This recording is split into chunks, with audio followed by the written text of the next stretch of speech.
Olá, todos! Olá a todas, sejam muito bem-vindos, sejam muito bem-vindas a mais uma gravação, a mais uma aula sobre comunicação, sobre a nossa capacidade de estar disposto com interesse. Aliás, queria muito que vocês anotassem esta frase, que ela é simbólica e muito significativa hoje para nossa aula, para este nosso encontro. Não há nada na comunicação mais bonito do que o interesse. O interesse, ele precisa estar tanto no emissor quanto no receptor, para que a gente possa, de fato, estabelecer o encontro. Lembrando que comunicação é encontro, é a possibilidade que a gente se dá, é a possibilidade que a gente se dá para o outro. Uma oferta, uma troca, um compartilhamento. E o nosso encontro de hoje, ele é um encontro importante porque eu quero pegar o berço, a origem, o ponto 1 da comunicação, que eu chamo. Lembrando que comunicação é tudo aquilo que a gente efetivamente faz para se encontrar com o outro. É tudo aquilo que a gente efetivamente faz para se relacionar com as coisas e tudo aquilo que a gente faz para que a gente possa se relacionar com a gente mesmo. Então vamos lá. Existem 3 pontos. Eu vou abrir um quadro para que tudo fique mais claro para vocês. Engana-se quem pensa que comunicação é só a comunicação entre duas pessoas. Comunicação é encontro, sim, mas a gente não se encontra só com o outro. A gente se encontra com o outro, com as coisas, com o mundo lá fora, e a gente se encontra com a gente. O papo está meio cabeçudo, mas tudo vai fazer sentido. Aqui. Estou abrindo.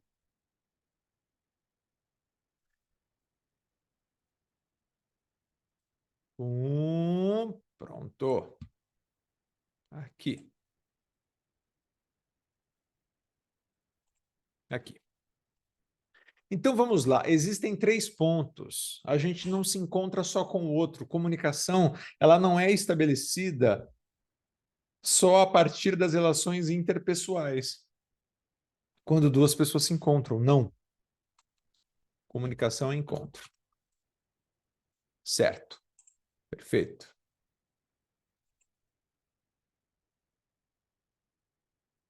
Comunicação é encontro.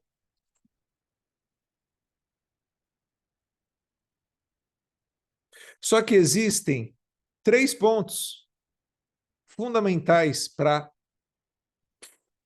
existir esse encontro. Primeiro ponto,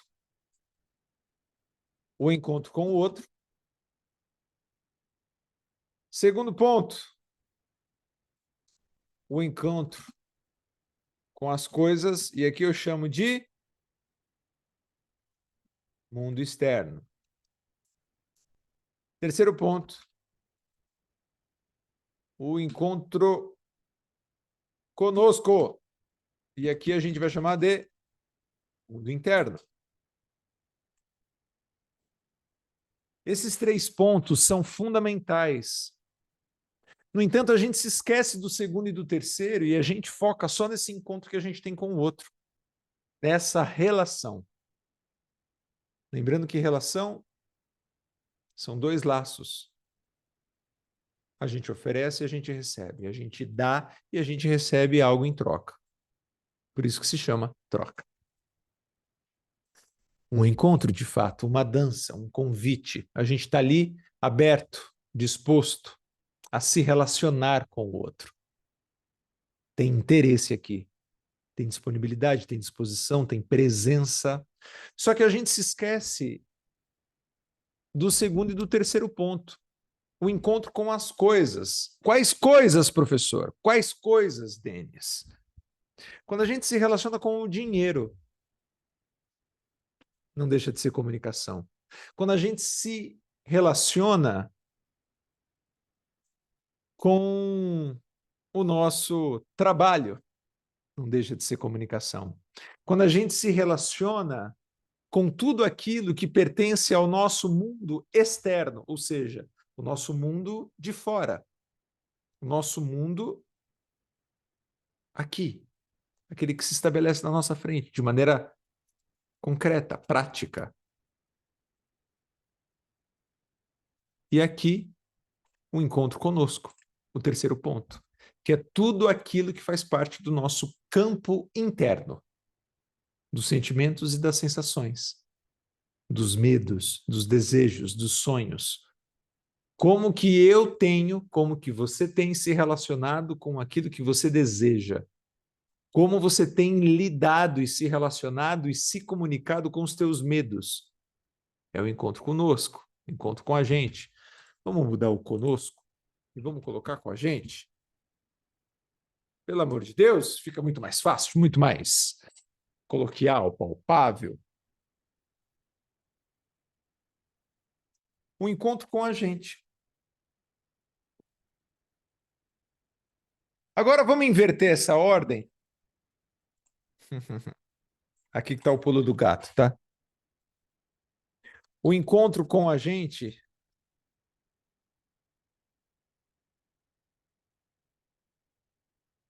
ele é estabelecido primeiro. Então ele se transforma em um. O encontro com as coisas, dois. E o encontro com o outro é a última etapa. Inevitavelmente a gente faz isso, tá? De maneira natural. A gente não pensa, a gente não racionaliza esse roteiro, esse script, esse processo. Mas agora vamos deixar tudo de maneira intencional. Eu acredito na comunicação de dentro para fora. E é aqui que começa a nossa pauta de hoje. No encontro com a gente, no comportamento, na origem da comunicação, que é a manifestação, é a ação prática, é quando a gente passa efetivamente para o movimento. Mas a comunicação é uma consequência. A comunicação, ela é uma reação a tudo aquilo que nós estamos sentindo, a maneira como nós nos comportamos diante das coisas que se estabelecem para nós. No reto,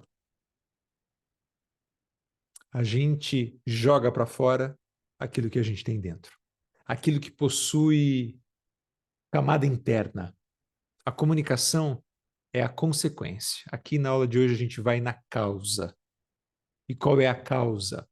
Esse diálogo que a gente precisa abrir em primeira instância, que é o diálogo interno. Então vamos lá.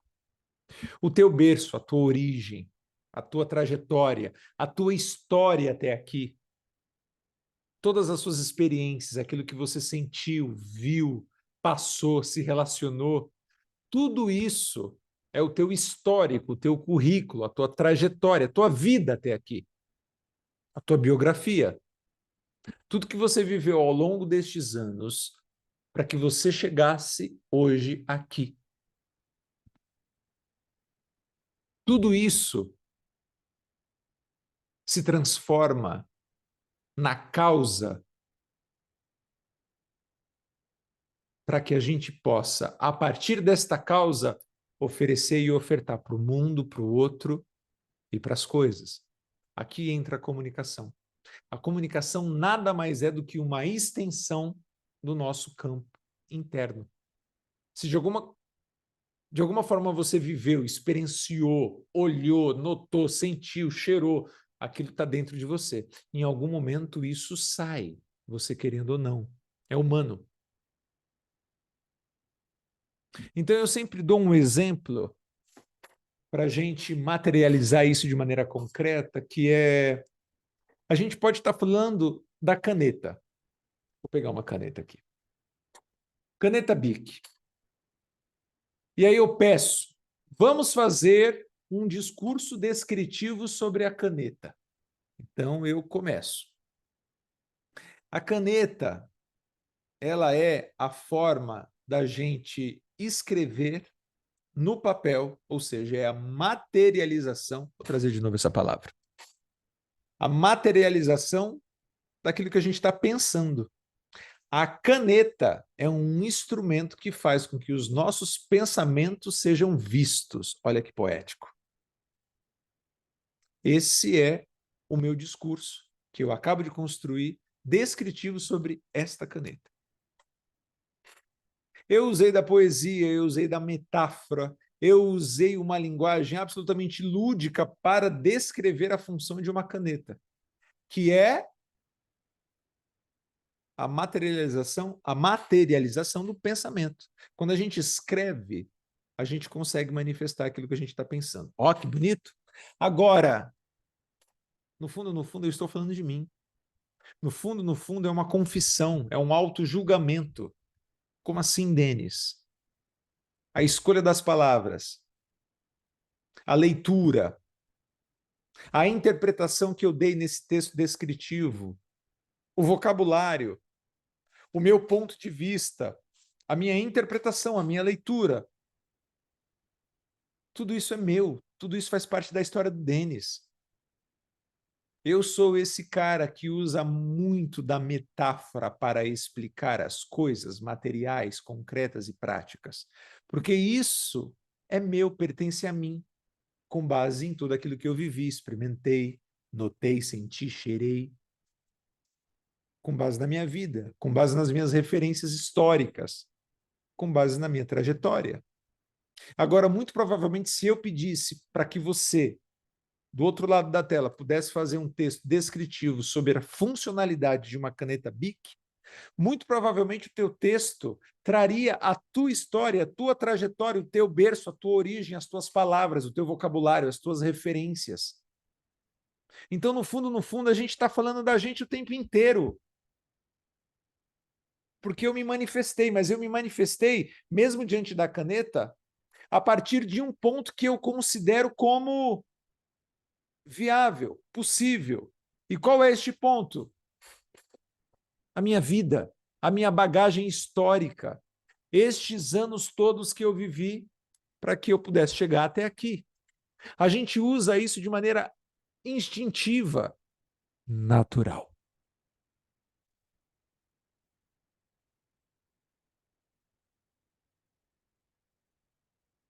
A escolha da frase, a minha construção narrativa, tudo isso é um discurso autoral. Esse vale a pena a gente escrever.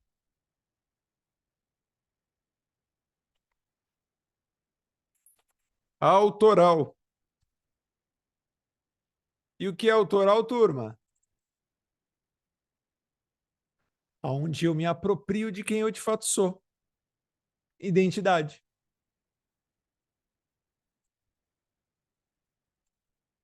Como é que eu mudo de cor?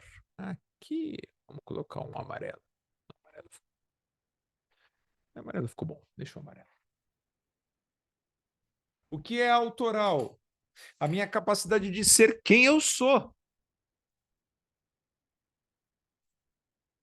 Porque eu trago as minhas referências, é inevitável. Eu trago aquilo que eu acredito, aquilo que eu vivi, aquilo que eu sei, aquilo que eu quero. É uma escolha, uma curadoria, é um processo seletivo, natural. Para que o Denis, esta pessoa que vocês estão vendo, que tem este óculos, este cabelo, esta barba, este anel, essas tatuagens, que usa esta camiseta preta, esta barba mal feita, eu sou tem este ser que traz, inevitavelmente, uma comunicação autoral. Então, eu posso estar falando sobre o sofá. No fundo, eu estou falando do Denis. Porque eu me comunico como Denis. Eu falo como Denis, eu gesticulo como Denis. E quanto mais eu me apropriar dessa história, dessa minha origem, desse meu berço, mais eu consigo me relacionar bem comigo. E aí, ó, este item primeiro aqui, o encontro com a gente, de dentro para fora. Por que que é de dentro para fora, gente?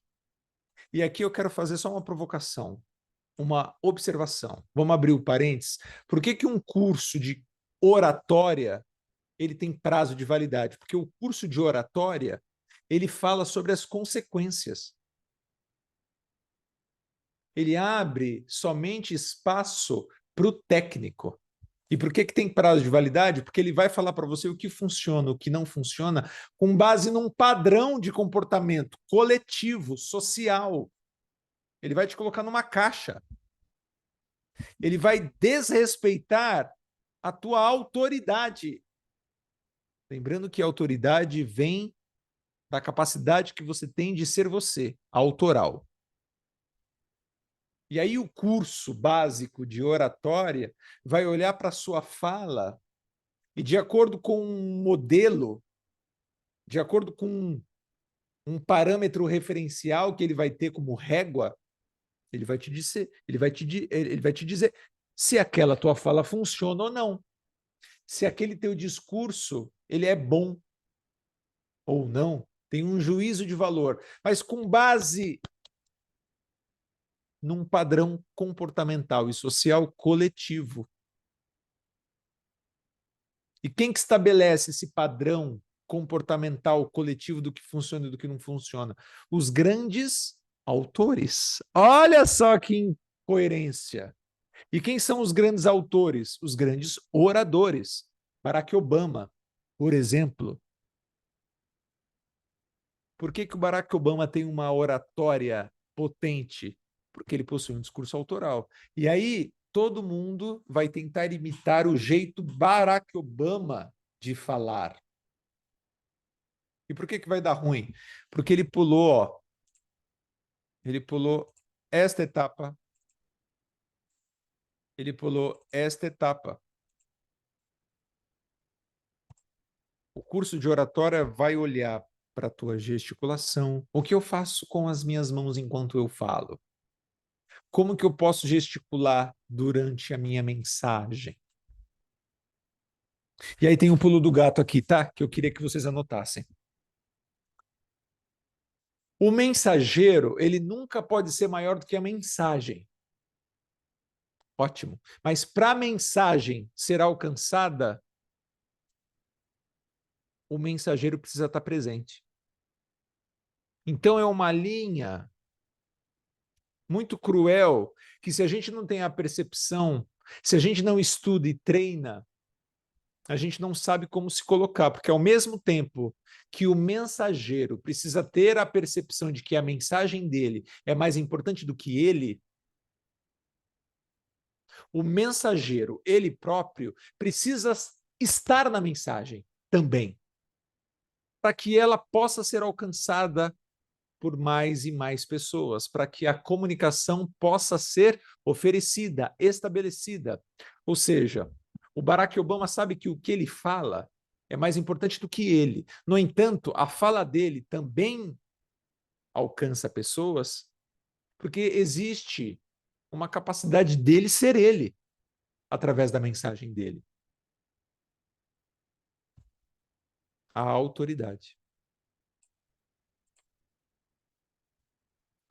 Por isso que a comunicação precisa ser de dentro para fora. A gente precisa abrir essa investigação. Qual investigação?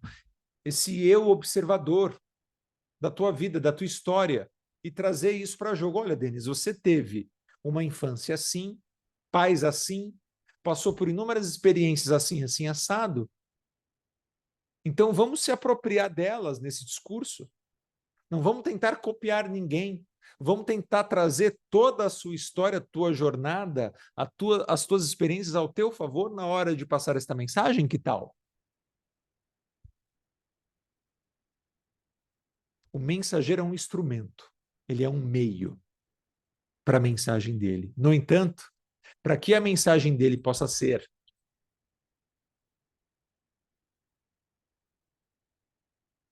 alcançada, atingida, acessada, ele precisa se colocar como tal.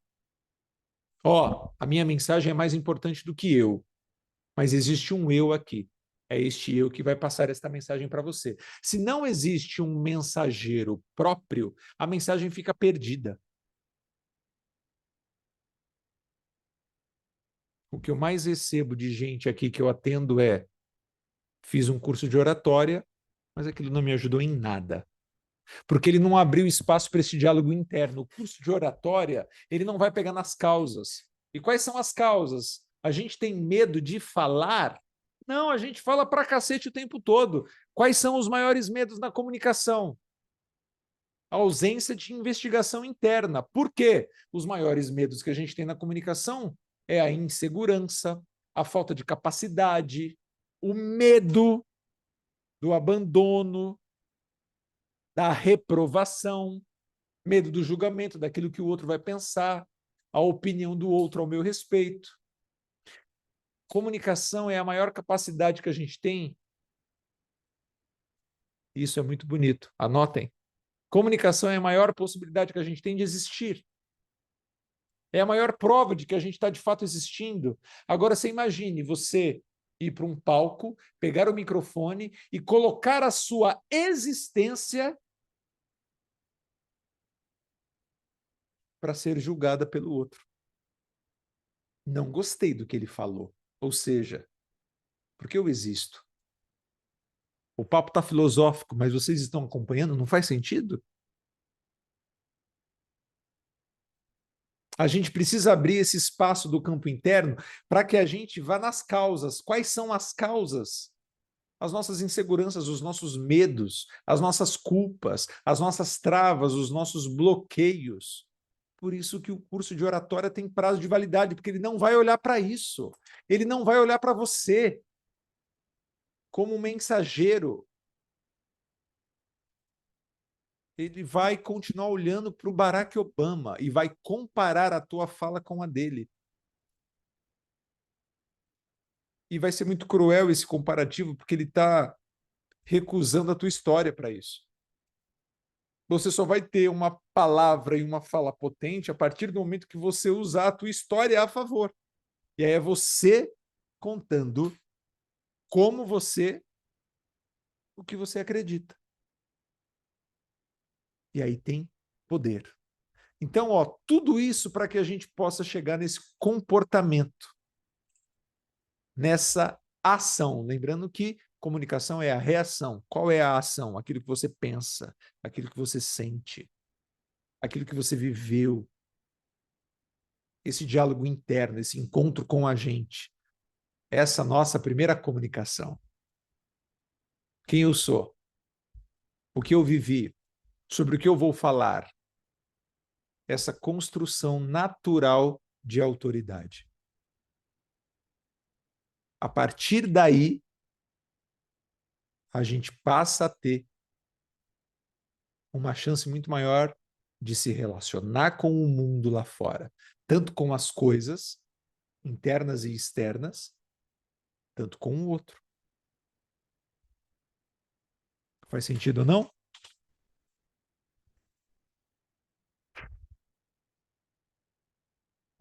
Até suei. Vamos até aqui hoje. Na próxima aula a gente discute essa relação com as coisas. Hoje eu só queria abrir esse portal do diálogo interno para que a gente pudesse entender quão importante é a gente ter essa nossa primeira comunicação. Qual é a primeira comunicação? Essa que a gente estabelece com a gente mesmo.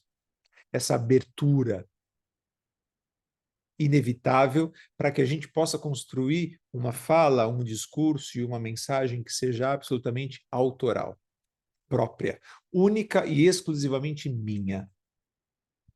Tem uma frase do Jung, discípulo de Freud, muito bonita e muito impactante e muito importante, para que ela possa contextualizar tudo isso que eu estou oferecendo para vocês. Você pode saber todas as técnicas, você pode estudar todos os conceitos, mas para afetar um humano, basta ser um outro humano. E essa humanidade que Jung está querendo nos dizer é a capacidade de ser de fato quem a gente é, com as nossas histórias, com as nossas vulnerabilidades, com a nossa humanidade. Tudo aquilo